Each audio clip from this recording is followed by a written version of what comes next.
It's a beautiful day.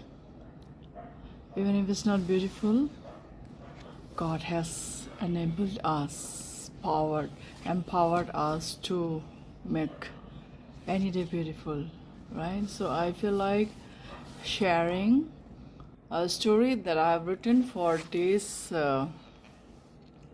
anthology. You can see the author's name. Author is Lovita.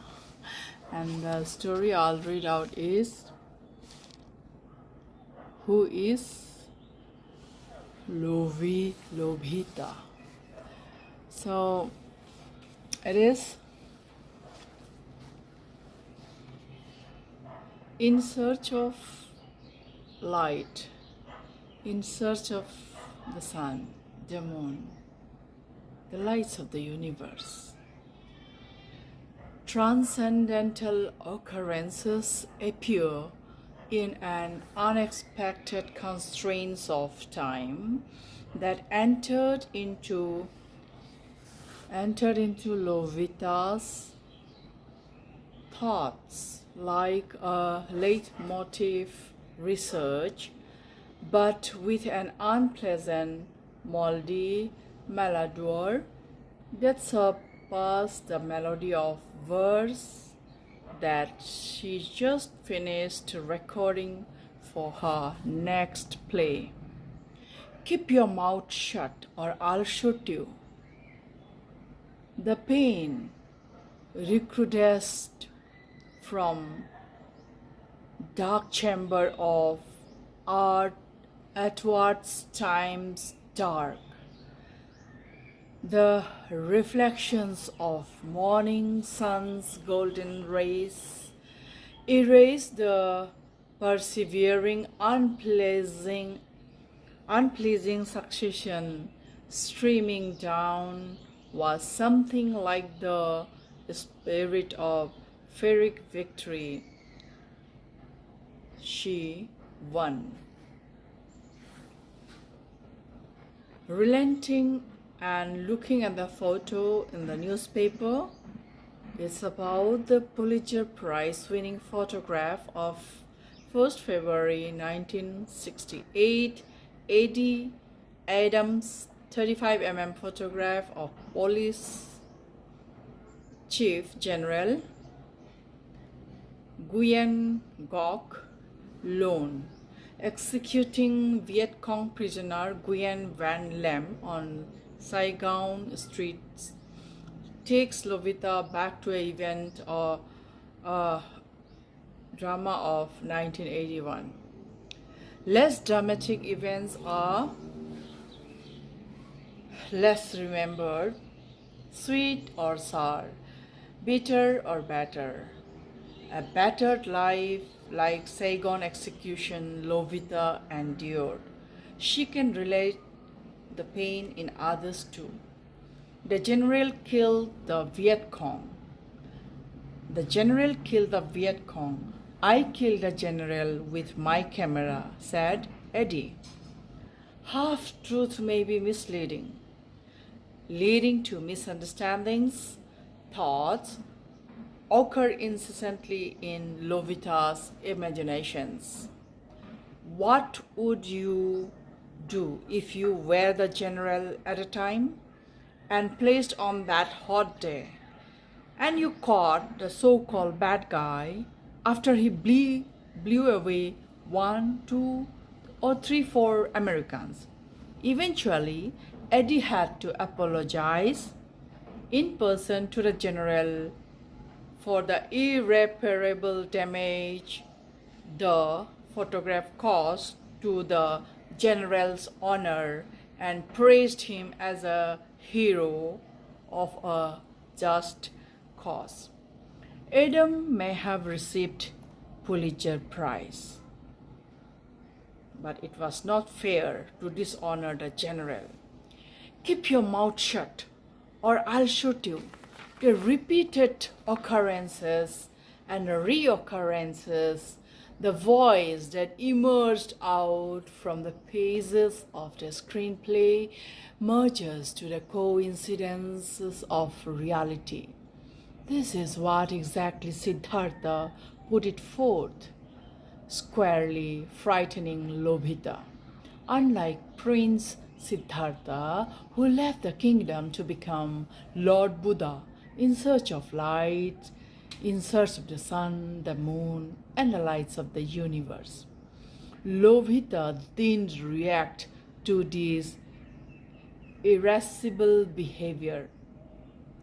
She freed him. She knew he will realize his errors and errors one fine day and transform himself, enlightened like Gautama Buddha, the transformed Siddhartha. The day may be too late. Living at Dagger's Drawn would have heralded disaster. Both parted their ways. For good, Lovita decided, vowed over her ordeals that she will not and they never met. Keep your mouth shut, or I'll shoot you, warns the sepoy, pointing the gun at Lovita. I will never keep quiet. You slave of slaves, how can you, in a group, hit a single girl brutally like this? Eyeball to eyeball, vilified Lovita. Cowards, is this the way to show your muscular strength? Lovita snatched a gun and rebuffs at the sepoys. Guns and grenades cannot kill me. Kill our love for our country. A group of sepoys chase a little girl. She runs towards Lovita and fell down. Lovita ran towards her to hold the Indian flag from falling.